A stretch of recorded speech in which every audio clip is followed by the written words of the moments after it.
HOA towed his car from a private street. Big mistake. Hello everyone. Before we get into today's story, I have one quick favor to ask. Hit the subscribe button and turn on the notification bell so you don't miss any of the new stories coming to the channel. It only takes a second, it costs nothing, and it helps us continue bringing you more dramatic, emotional stories where patience, truth, and justice finally have their moment. Your support means more to us than you know. And before we begin, tell me where you're watching from today. Drop your city or country in the comments below. I always love seeing how far these stories travel. Thank you so much for being here. Now, let's get back to our main character. You can tow a man's truck, but you'd better make damn sure you own the ground beneath its tires. At 6:12 that Tuesday morning, I stepped outside with a cup of black coffee in my hand and stopped so hard the hot liquid sloshed over my knuckles. My Ford F-150 was gone. Not moved. Gone. 2 black tire marks scarred the gravel shoulder beside my driveway. Fresh grooves cut through the dust where a tow truck had dragged 3,800 pounds of steel backward before lifting it. The faint stink of diesel still hung in the cool morning air. For a few seconds, I just stood there listening. Birds in the cottonwoods. A sprinkler ticking 3 houses down. Then the soft flap of paper against metal. Something yellow had been tucked beneath a rock at the base of my sign. Private road, Caldwell access. I walked over and picked it up. Vehicle removed by order of Willow Creek HOA. I read it twice. Then I heard heels clicking against pavement behind me. Well, a woman said, maybe now you'll take our parking regulations seriously. Vanessa Whitmore stood 20 yards away beside her spotless white Lexus RX. Perfect blonde hair. Cream-colored jacket. Phone in one hand. Coffee tumbler in the other. President of Willow Creek HOA. And apparently, as of 6 o'clock that morning, queen of my road. I folded the notice once. Where's my truck, Vanessa? Dawson Towing. She said it casually, like she'd moved a trash can. You were warned. I looked past her. A gray SUV rolled down the road. Then a minivan. Then one of Willow Creek's little security carts with an amber light spinning silently on top. All of them crossed the same strip of land my father had paid to build 31 years earlier. I looked back at Vanessa.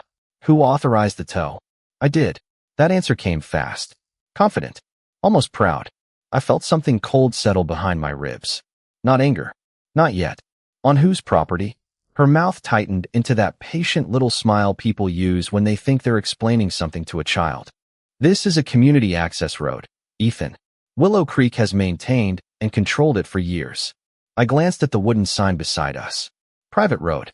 The letters were faded because my father had painted them himself. Vanessa followed my eyes and sighed. That sign doesn't change reality. Funny thing about reality. It doesn't care who wins HOA elections. I took another sip of coffee. It had already gone bitter. So you're saying Willow Creek owns this road? I'm saying we have authority over it. Enough authority to tow vehicles? Obviously. I nodded. That seemed to irritate her more than yelling would have. She had expected an argument. Maybe threats. Maybe me waving my arms while she recorded everything on that phone. Instead, I asked one more question. Did you sign the towing authorization? Her smile returned. Personally, that was the moment everything changed. She thought she had just taught me a lesson about HOA compliance. What Vanessa didn't know was that I'd spent 20 years working around roads, drainage systems, easements, right-of-way agreements, and property boundaries. More importantly, she didn't know what was sitting inside an old steel file cabinet in my father's workshop. Original deeds, county surveys, recorded easements, 31 years of paperwork, and one paragraph that Willow Creek's board should have read before anybody touched my truck. I slipped the yellow notice into my jacket pocket. Okay. Vanessa blinked. Okay. Yeah. I walked back toward my house. Behind me, she actually laughed. That laugh stayed with me. Because 3 hours later, standing beneath fluorescent lights at Dawson Towing, I would be handed a document bearing Vanessa Whitmore's signature. Beside her name, she had checked a box. Property owner/authorized agent. I didn't know it yet, but that single checkmark was worth far more than the truck they had taken. Vanessa thought she'd towed one Ford off her community road. Big mistake. The truck was mine, and so was the road. That road had been in my family longer than Willow Creek had existed. 31 years earlier, my father, Robert Caldwell, stood in almost the same spot where Vanessa had confronted me, except back then there were no beige houses, decorative mailboxes, or security carts crawling through the neighborhood. Just dirt, cottonwoods, and enough Texas heat to make a steel wrench hurt your hand. Dad bought the narrow strip of property in 1993 because our house sat nearly half a mile from the county road. The existing dirt track turned into brown soup every spring and rattled your teeth loose every summer. So he built something better. Not by calling somebody and writing a check. He built it. I was 11 when he first let me ride beside him in that old yellow loader. I still remember diesel smoke drifting through the open cab and the vibration coming through the metal floor. He taught me about drainage before I understood what drainage meant. Water always wins, Ethan, he'd say. Your job is to tell it where to go. He cut ditches along both sides, installed culverts beneath the low sections, compacted the base, then brought in truckload after truckload of crushed limestone. That road cost him years of weekends. By the time I was old enough to drive, I knew every dip and curve by memory. Then Willow Creek arrived. The farmland behind us was sold to a developer named Harrison Development Group. Suddenly survey flags appeared beyond our tree line. Then bulldozers. Then framing crews. 147 homes were planned on land that previously held cattle. There was one problem: access. The developer had another entrance planned on the east side, but construction would take years. Dad's road offered a clean connection to the county highway. They approached him with money.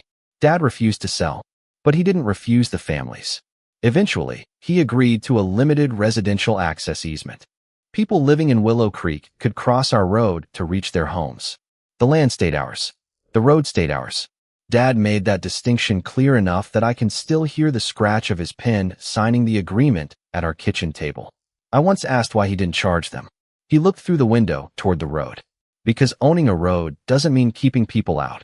Then he tapped the document with one thick finger. It means making sure everybody gets home. That was my father. He could spend 3 hours arguing over a $20 hardware bill, and then spend an entire Saturday pulling a stranger's truck out of a ditch for free. I followed him into infrastructure work. For 20 years, I built access roads, repaired drainage systems, poured concrete, replaced culverts, and learned one lesson that never changed. Property lines don't care about opinions. Neither do recorded documents. When Dad died, the road came to me with the house. I kept his arrangement exactly as he'd left it. No toll booth.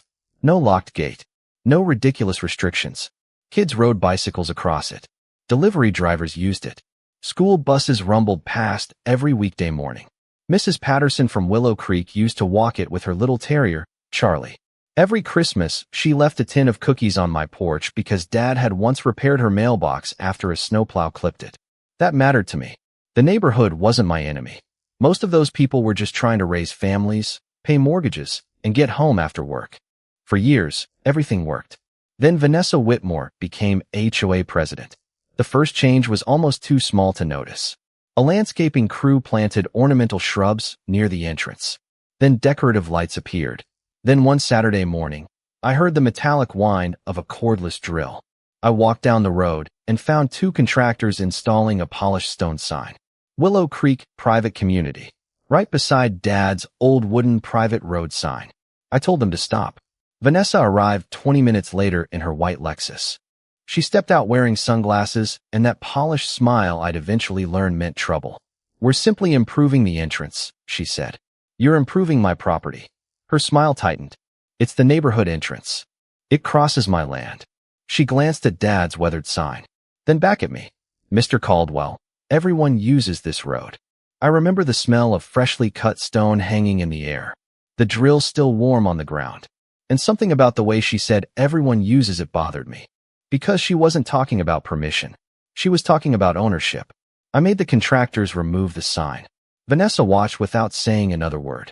But before she climbed into her Lexus, she looked back at me. That expression told me this wasn't finished. I just didn't realize yet that she was about to take my father's kindness, rewrite it as HOA authority, and eventually use it to tow my own truck from my own land. Dad had spent 31 years making sure everybody could get home. Vanessa was about to teach me why he'd also kept every single piece of paper. Vanessa didn't try to take the road all at once. That would have been too obvious. She took it 6 inches at a time. 3 weeks after I made her contractors remove the Willow Creek sign, a landscaping crew showed up before sunrise.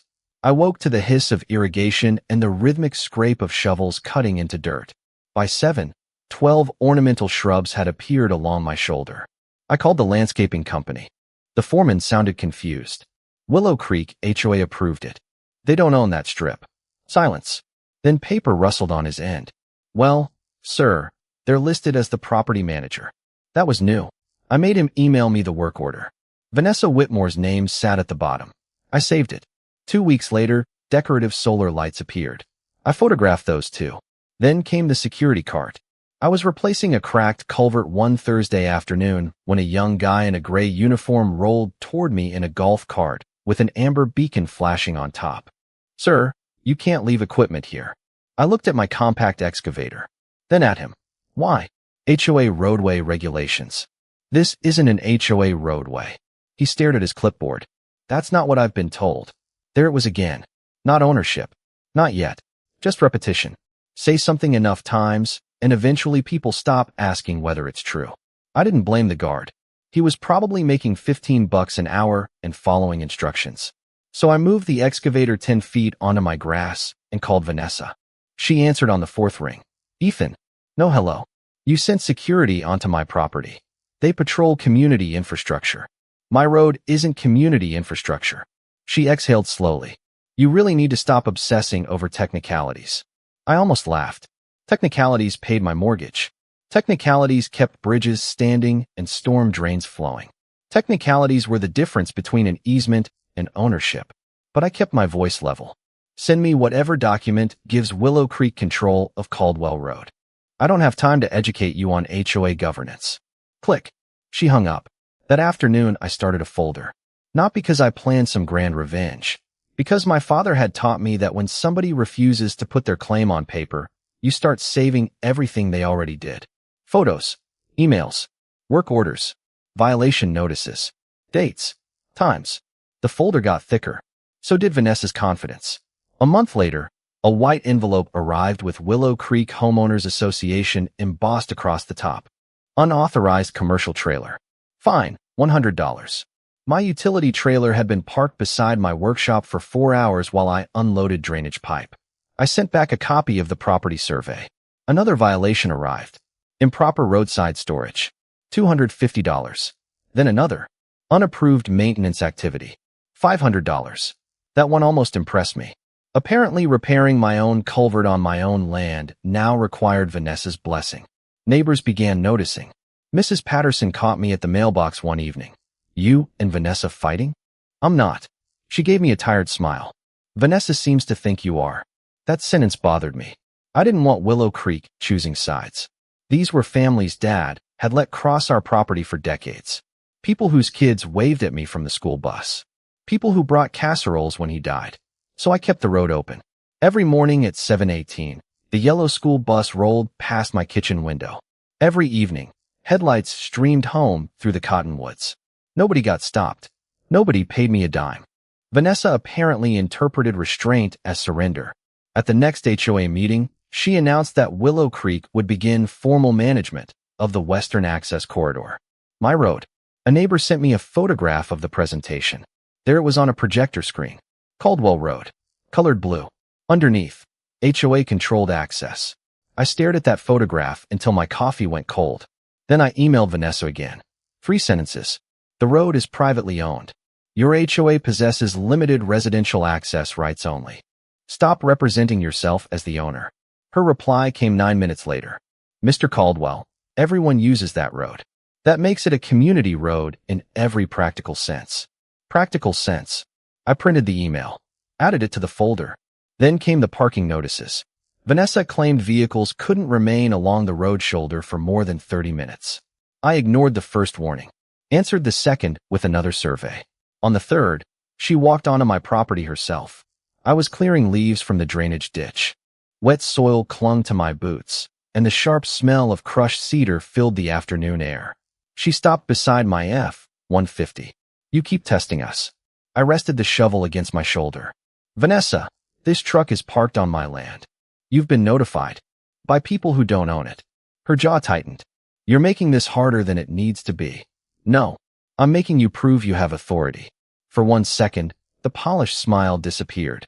Then it came back colder. You'll learn. She climbed into her Lexus and drove away. I watched the white SUV disappear around the bend. The next morning, I needed to replace another section of clogged culvert, so I left the F-150 safely on the gravel shoulder beside my driveway. It wasn't blocking traffic. It wasn't inside Willow Creek. It wasn't even sitting on HOA property.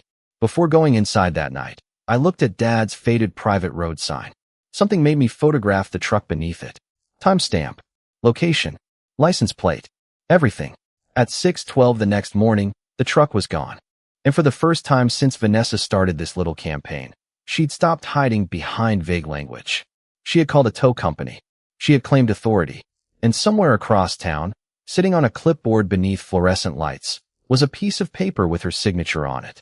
Vanessa finally gave me exactly what I'd been asking for. Proof. The towing yard smelled like hot rubber, old oil, and bad decisions. I arrived at Dawson towing a little after 9 that morning. My F-150 sat behind a chain-link fence between a wrecked Honda and a landscaping truck with its front bumper hanging loose. Morning sun flashed across the windshield like the truck was mocking me for taking so long. No cash refunds. No exceptions. Inside, fluorescent lights buzzed overhead. A heavy-set man named Carl sat behind scratched plexiglass, chewing gum while clicking through something on his computer. Blue Ford. That's mine. He looked at the screen. $684.37. I stared at him. For 3 hours? Tow fee. Hookup. Administrative processing. Storage. He shrugged. Minimum 1 day. I wanted to argue. Instead, I pulled out my card. The machine beeped. $684.37. I watched the receipt curl from the printer. Another piece of paper. By then, I was beginning to appreciate paper. Who authorized the tow? Carl reached beneath the counter and pulled out a clipboard. Willow Creek HOA. I need a copy. His eyes narrowed. Why? Because that's my vehicle. He hesitated, then disappeared into the back office. I could hear a printer coughing behind the wall. When he returned, he slid 2 sheets beneath the plexiglass.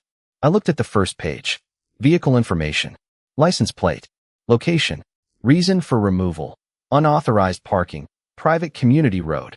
Then I turned to page 2. That's when my pulse slowed. Vanessa Whitmore. Her signature was unmistakable. Big looping V, sharp W. And directly above it was a section titled Authorization Status. 3 boxes. Property owner. Authorized agent. Law enforcement. Vanessa had checked the second box. Authorized agent. Below that, she'd written, Willow Creek Homeowners Association. I read it again. Then once more. Carl noticed. Problem. Maybe. I tapped the page. Did she tell you Willow Creek controlled that property? Lady said HOA Road. Did you verify ownership? His chewing stopped. We rely on the authorizing party. Meaning no. His face hardened. Look, man, if you've got a dispute with your HOA, that's between you and them. I don't live in their HOA. That got his attention. I folded the copy carefully. Then I walked through the gate and put my hand on the F-150's hood. Still warm from the sun. There was a fresh scrape beneath the rear bumper where the tow rig had caught it. I photographed that too. Click, click, click. 20 years in infrastructure had taught me something simple. When people start moving equipment, changing boundaries, or claiming rights they don't have, memory isn't evidence. Documents are. Photographs are. Signatures are. I drove home without turning on the radio. Just tires humming against pavement and Vanessa's signature sitting on the passenger seat. When I reached Caldwell Road, her Lexus was parked near the entrance. Of course it was. She stepped out before I'd even shut off the engine. I hope this experience clarified the parking rules. I climbed down. Gravel crunched beneath my boots. You signed the authorization. Her expression didn't move. Yes. As Willow Creek's authorized agent for this road. Yes, Ethan. She sounded exhausted by my stupidity. I almost admired the confidence. Who authorized Willow Creek? She crossed her arms. We've already discussed this. No. You've told me everyone uses the road. That's not the same thing. Her smile sharpened. The HOA has maintained this access for years. We have established control. There it was. Control. I looked past her toward Dad's old sign. Private road, Caldwell access. You might want to talk to an attorney. Vanessa laughed. Actually laughed. Are you threatening me over a parking violation? No. I held up the towing authorization. I'm telling you to understand what you signed. Her eyes flicked toward the paper. For the first time, something changed in her face. Tiny. Barely there. Then the confidence returned. You're welcome to waste money on lawyers. She climbed into her Lexus. Before closing the door, she leaned toward me. And Ethan? Next time, follow the rules. The Lexus disappeared toward Willow Creek. Dust rolled behind it. I stood there until the sound of her engine faded. Then I walked into Dad's workshop. The place still smelled like sawdust, machine grease, and the cedar blocks he'd kept in the drawers to discourage mice. Against the back wall sat an olive-green steel filing cabinet. Dad labeled everything.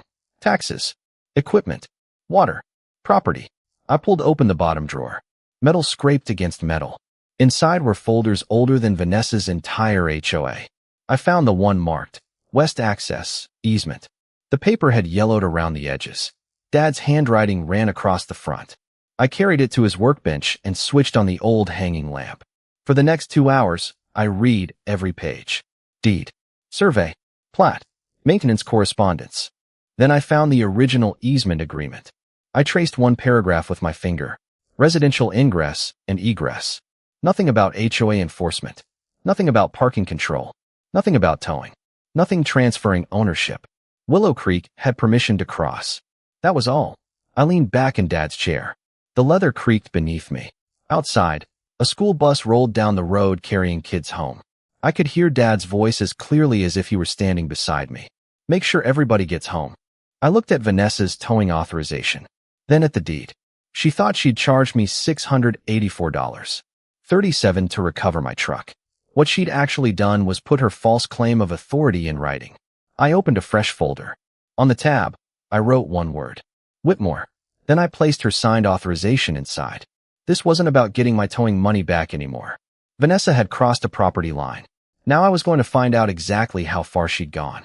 The deeper I dug, the less this looked like a towing dispute. It looked like somebody had built a business plan on top of my father's signature. The next morning, I drove to the county records office with Vanessa's towing authorization tucked inside the Whitmore folder. The building smelled like old paper, floor wax, and burnt coffee. A clerk named Susan helped me pull every recorded document connected to the strip of land beneath Caldwell Road. Deeds, plats, easements, boundary adjustments. 31 years of history landed on the table with a dull thump. I started with the deed. Owner, Robert Caldwell. Then the transfer after Dad died. Owner, Ethan Caldwell. Nothing surprising. Next came the original Willow Creek easement. I read the same sentence I'd found in Dad's workshop. Residential ingress and egress. That was the permission. Residents could cross. They could enter. They could leave. I turned the page. Nothing granted Willow Creek ownership. Nothing authorized HOA enforcement. Nothing allowed towing. Nothing gave them control over parking. Nothing allowed them to install signs, security equipment, landscaping, or commercial infrastructure.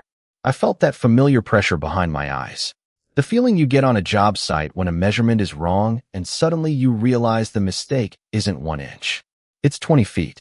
Can I get certified copies? Susan nodded. Everything. Everything.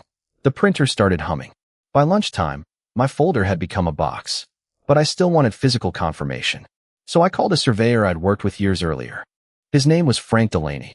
Frank was 63, sunburned year-round, and trusted satellite coordinates more than human beings. He met me at Caldwell Road 2 days later. Tripod, receiver, orange stakes. The sharp smell of marking paint filled the morning air as he worked. Vanessa noticed us within 20 minutes. Of course she did. Her Lexus stopped beside the shoulder. She lowered the window. What are you doing? Frank didn't even look up. Surveying. I can see that. She looked at me. Why? Because apparently we're confused about where my property ends. We're not confused. I know. That shut her up. Frank drove another stake into the soil. Thunk. Vanessa watched it go in. Then another. Thunk. The line followed the road exactly where Dad's old plat said it would. Vanessa drove away without another word. 3 days later, Frank handed me the finished survey. Caldwell Road sat entirely within my parcel. But that wasn't the discovery that changed everything. That came from a glossy brochure. Mrs. Patterson brought it over Saturday morning. You should probably see this. She handed me a Willow Creek sales packet she'd found at the clubhouse. The cover showed smiling families walking beneath oak trees that hadn't existed 6 months earlier. Willow Creek Reserve. Phase 2. 48 luxury homes. Starting in the high 600s. I flipped through it. Pool. Walking trails. Clubhouse expansion. Then I reached the transportation page. My stomach went cold. Private secured access via Willow Creek Boulevard. There was a map. A thick blue line ran from the new development straight through Willow Creek, then across Caldwell Road. My road. The same road Vanessa had told me was controlled by the HOA. The same road she'd used to tow my truck. Except Dad's easement didn't say commercial construction access. It didn't say future subdivisions. It didn't say developers could sell access to another 48 houses. I called Frank. Can an easement like ours automatically cover a new development? He paused. Automatically? I wouldn't assume anything. Talk to a property attorney. So I did. Her name was Rachel Monroe. She spent 15 minutes reading the documents without speaking. That silence felt longer than most conversations. Finally, she removed her glasses. Ethan, don't block the road. I wasn't planning to. Good. Existing residents have recorded access rights. You do not want innocent homeowners dragged into this. That mattered. What about the new development? She tapped the easement. That is a different question. Then she picked up Vanessa's towing authorization. And this? Rachel's eyebrow rose. This is interesting. She placed Vanessa's signature beside the deed. One claimed authority. The other showed ownership. They didn't match. That evening, I sat on Dad's porch while headlights moved quietly down Caldwell Road. A nurse coming home from night shift. A father taking his daughter to soccer practice. Mrs. Patterson returning from the grocery store. People, not enemies. I could have made their lives miserable. I could have thrown chains across the road and forced everyone into the fight. But Dad hadn't given them access because he was weak. He'd done it because property rights and decency could exist at the same time. Vanessa didn't understand that. To her, control was something you accumulated. A sign here, a security cart there, a towing order. Then 48 houses advertised using access she didn't own. I looked down at the brochure, then at Dad's road. For the first time, I understood the scale of what Vanessa had done. She hadn't towed my truck because it was blocking anything. She'd towed it because she needed everyone, including me, to believe the HOA controlled that road. And now I knew why. Millions of dollars in new homes depended on that illusion. I closed the brochure. Tomorrow, I would start taking that illusion apart. The easiest way to punish Vanessa would have been to punish everybody. That was exactly why I refused to do it. Rachel Monroe came to my property the following Monday carrying a leather briefcase and the kind of expression attorneys wear when somebody else's bad decision has created several weeks of work. We spread everything across Dad's old workbench. The deed, Frank's survey, the original easement, Vanessa's violation letters, the towing authorization, the glossy Willow Creek Reserve brochure. Rachel placed the brochure beside the easement. Existing residents are one issue, she said. Expansion traffic is another. I nodded. Outside, tires whispered over gravel. People were coming home. Rachel pointed toward the window. You need to keep thinking about them. I am. Good. Because Vanessa will try to make this look like one angry landowner threatening an entire neighborhood. That sounded exactly like Vanessa. So we don't give her that story. Rachel smiled. Now you're thinking correctly. The next 2 weeks were painfully boring, which is another way of saying they were useful. No shouting. No chains across the road. No revenge stunt at midnight. I documented. Every HOA security patrol crossing my parcel went into a log. Every unauthorized sign got photographed. Every landscaping crew got a date and time. I mounted 2 weatherproof cameras near the property boundary. One watched the road. The other watched the shoulder where construction traffic had begun appearing.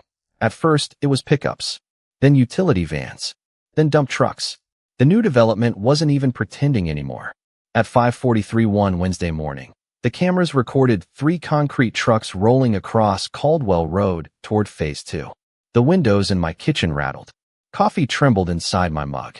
I watched red taillights disappear between the trees. That afternoon, Rachel sent Willow Creek HOA a formal notice. It wasn't dramatic. That's what made it dangerous.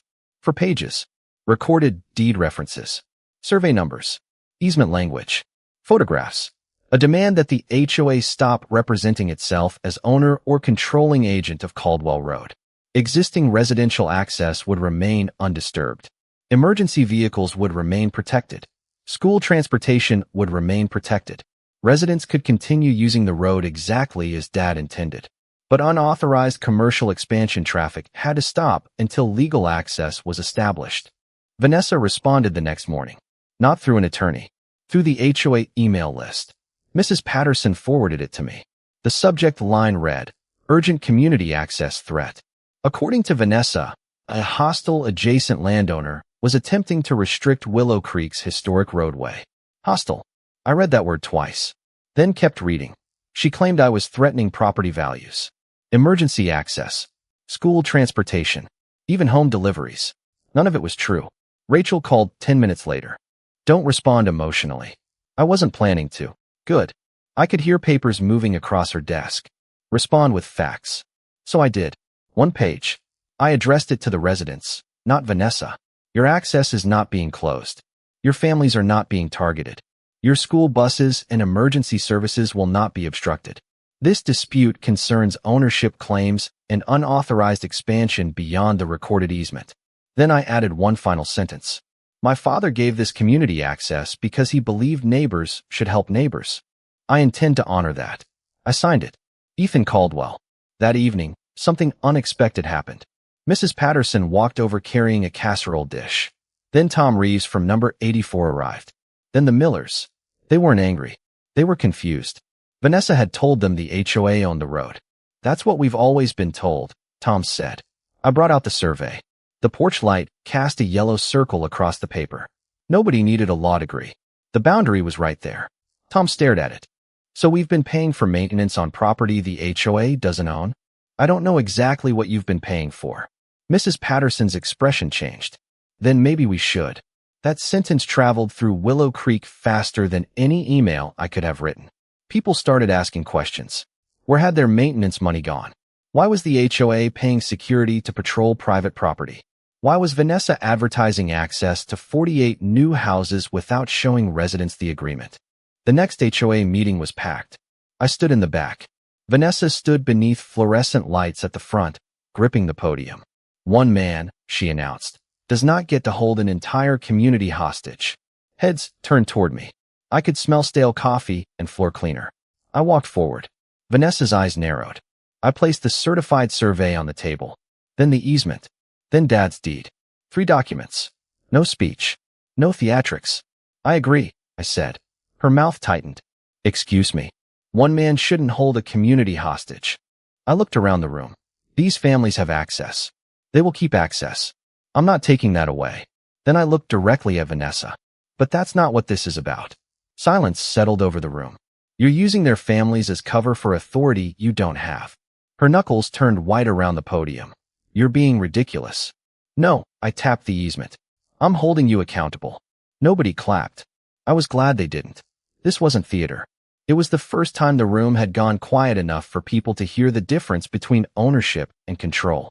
I drove home after dark. The school crossing sign reflected in my headlights. Dad's private road sign appeared next. Then my cameras caught another convoy approaching from behind. 2 dump trucks. A concrete mixer. A flatbed carrying an excavator. All headed toward Phase 2. Vanessa had received the notice. She had seen the deed. She had seen the survey. And she was sending commercial traffic through anyway. I pulled onto the shoulder and watched the trucks rumble past. Diesel exhaust rolled through the open window. Gravel snapped beneath their tires. That was when patience stopped meaning waiting. The residents would keep their road. Emergency vehicles would keep their road. The school bus would keep its road. But Vanessa's construction trucks? Those were about to discover something my father taught me decades ago. A road isn't just dirt and gravel. It's engineering. It's boundaries. It's permission. And if you're smart enough, you don't have to close a road to stop the people who never had the right to use it. At 6:03 the next morning, the first concrete truck found out the difference between access and ownership. I heard its diesel engine before I saw it. Low, heavy, getting louder. I stood beside Caldwell Road with a travel mug in one hand while sunrise burned orange through the cottonwoods. 30 feet ahead of me stood the new gate. Black steel, 2 reinforced posts sunk into concrete. A keypad on one side, a camera above it, and beside the gate, a clean white sign, Resident access protected. Authorized commercial access only. The concrete truck rolled toward us. Then its brakes hissed. The driver stopped. He lowered his window. Morning. Gates locked. Commercial access is restricted. He frowned. I've got a delivery to Willow Creek Reserve. I know. Behind him, another truck appeared. Then a flatbed carrying a compact excavator. Exactly what I'd expected. What Vanessa hadn't expected was that Rachel had spent the previous week making sure every inch of that gate was positioned outside the resident's protected access lane and within the portion of my property where unauthorized commercial expansion traffic had no automatic right to pass. I hadn't blocked Willow Creek. I'd separated two things Vanessa desperately needed everyone to believe were the same. Residents. And her development project. At 6:18, the school bus appeared. The driver slowed. I entered the access code. The gate opened. Yellow paint flashed in the morning light as the bus rolled through. A little boy pressed his face against the window and waved. I waved back. The gate closed behind it. The concrete truck remained exactly where it was. The driver looked at me, then at the bus, then back at me. Oh, he said. Yeah. He pulled out his phone. Vanessa arrived 11 minutes later. White Lexus. Too fast. Gravel sprayed from beneath her tires as she stopped beside the gate. Her door flew open. What the hell is this? I took another sip of coffee. A gate. I can see that. Her heels clicked toward me. You cannot block community access. I'm not. She pointed at the trucks. They're blocked. They aren't residents. They're authorized by Willow Creek. That's the problem. Her face flushed. Behind her, diesel engines idled. The air smelled like exhaust and wet concrete. This development has deadlines, she snapped. Then you should probably have legal access. We do. Show me. That stopped her for half a second. Then she pulled out her phone. I am calling the police. Go ahead. She stared at me. I think that answer disappointed her. 20 minutes later, a county deputy named Harris stepped from his cruiser. Vanessa reached him first. This man has illegally barricaded the HOA's roadway. Harris looked at the gate, then at me. Your property? I handed him the certified survey. Yes. Vanessa interrupted. The HOA controls this road. I handed Harris the deed, then the easement, then Rachel's formal notice. He read quietly. Vanessa kept talking. Residents have used this road for decades. They still can, I said. Right on cue, Mrs. Patterson's Subaru approached. I entered the code. The gate opened. She drove through and gave me a little wave. Harris watched, then looked toward the construction trucks. Seems like your dispute is about commercial access. Vanessa's mouth opened. Before she could answer, another vehicle pulled up. Rachel. She stepped out carrying her leather briefcase. Perfect timing, she said. Vanessa looked at her like she'd smelled smoke. Rachel walked over and handed Vanessa a thick envelope. What is this? Notice of filing an application for temporary injunctive relief. Vanessa ripped it open. Her eyes moved across the first page. Then the second. I watched the color leave her face. Rachel pointed toward the construction convoy. Until the property rights dispute is resolved, I'd recommend you stop representing that those vehicles possess unrestricted access. Vanessa looked at me. You planned this. No, I reached into my jacket. I documented it. I handed her a photocopy. The towing authorization. Her own signature sat at the bottom. Authorized agent. She stared at it. That has nothing to do with this. It has everything to do with this. You're twisting paperwork. I almost smiled. No, Vanessa. I'm reading it. Her fingers tightened around the page. 3 weeks earlier, she'd laughed when I told her to understand what she'd signed. Now that signature was attached to a documented claim that Willow Creek possessed authority over land the county deed identified as mine. A truck driver behind us shut off his engine. Then another. The sudden silence felt enormous. Vanessa looked past me at the gate. You're hurting dozens of families. No, I pointed toward Willow Creek. Their road is open. Then toward the construction convoy. Your project is stopped. That distinction finally landed. The residents had become her shield. I had just removed the shield without touching a single resident. Rachel glanced at me. We're done here. Vanessa wasn't. This isn't over. I looked at Dad's old private road sign, standing 20 feet beyond the new gate. No, I folded my arms. Now it starts. By 8 o'clock, the construction trucks had turned around.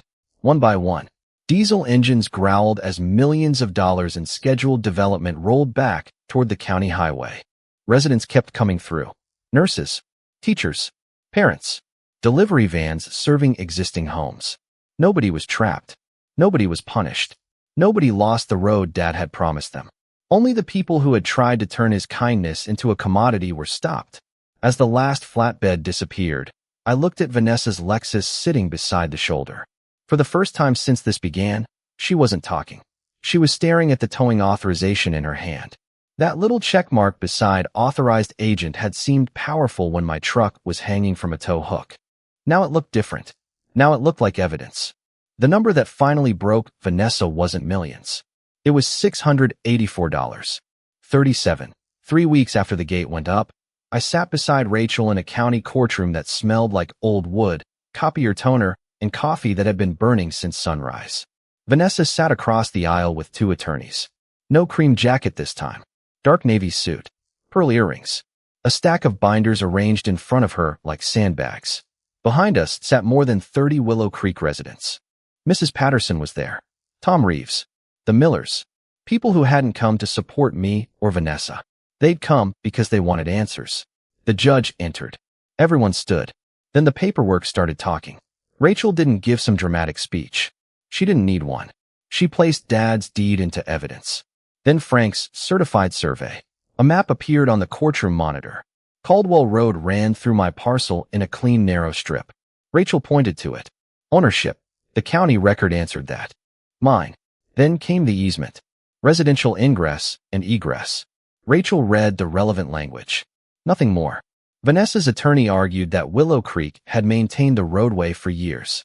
Rachel didn't dispute that residents had used it. Neither did I. That was never the point. Permission wasn't ownership. Use wasn't control. And kindness wasn't a blank check. Then Rachel introduced the Willow Creek Reserve brochure. 48 new homes. Private secured access. The Blue Line crossing Caldwell Road. I heard someone behind me whisper, "You've got to be kidding." Vanessa shifted in her chair. Her attorney argued that the new development was simply an extension of the community. Rachel asked him to identify where the recorded easement automatically granted access to future commercial development. He turned pages. Then more pages. Paper whispered through the courtroom. He never found it. Because it wasn't there. Next came photographs. HOA landscaping crews. Security patrols. Unauthorized signs. Construction trucks. The emails where I'd repeatedly asked Vanessa to provide proof of control. Then Rachel put the towing authorization on the screen. Everything became quiet. Vanessa Whitmore. Signature. Willow Creek Homeowners Association. Authorized agent. Rachel turned toward her. Authorized by whom? Vanessa's attorney stood. Objection. The judge looked over his glasses. Overruled. Vanessa leaned toward the microphone. The HOA has historically managed the road. That wasn't the question, Rachel said.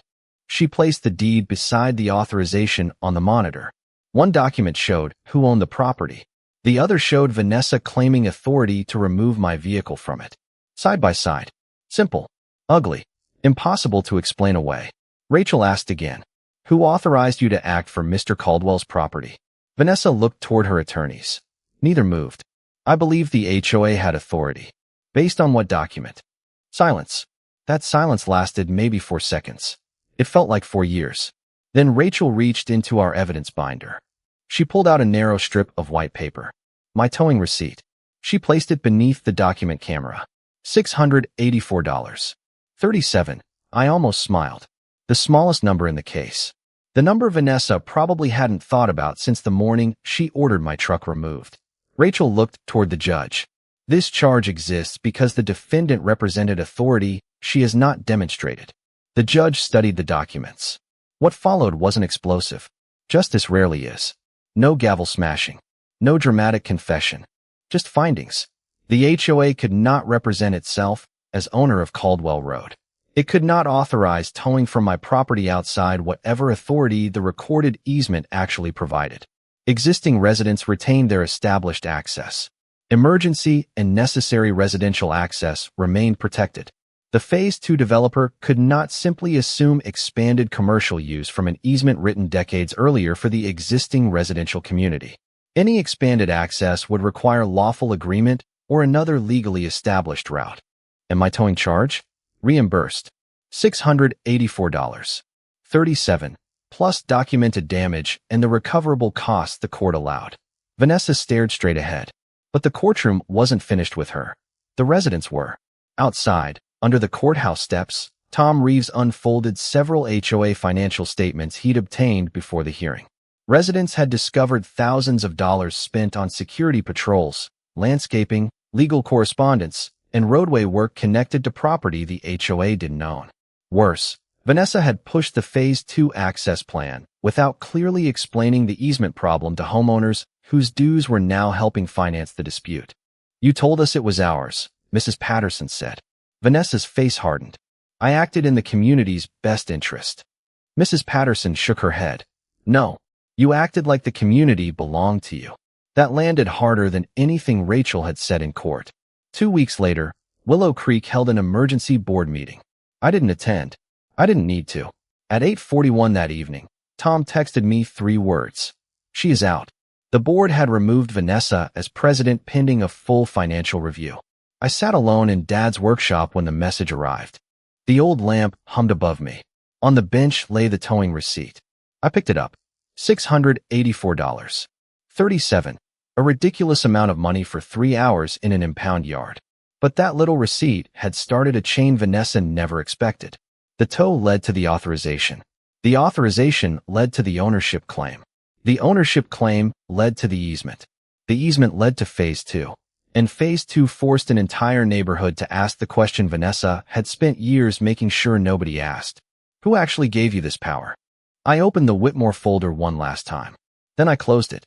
Outside, headlights moved peacefully along Caldwell Road. Families going home. Exactly the way Dad intended. Vanessa thought authority came from a title, a clipboard, and enough confidence to make people stop questioning her. She learned something different. Real authority doesn't need to pretend. It can prove itself on paper. 6 months later, Caldwell Road sounded exactly the way my father had intended. Tires over gravel.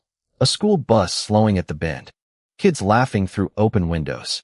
Somewhere beyond the cottonwoods, a lawn mower coughed to life. No security cart. No construction convoy. No one pretending a clipboard could rewrite a deed. I stood beside my F-150 with a wrench in my hand, tightening the last bolt on the repaired drainage grate. The scrape beneath the rear bumper from the tow truck was still there. I could have fixed it. I never did. Some scars are worth keeping. Not because they remind you what somebody did to you, because they remind you what you learned afterward. The Phase 2 development didn't disappear. The developer eventually negotiated a separate access route from the county road instead of trying to force commercial traffic across my property. It cost them more. It delayed construction. But it was legal. That mattered. Willow Creek changed too. After Vanessa was removed, the residents elected a new board. Their first president was Tom Reeves. The first thing Tom did was knock on my door. No lawyers. No certified letters. Just Tom holding 2 coffees. "We need to fix this," he said.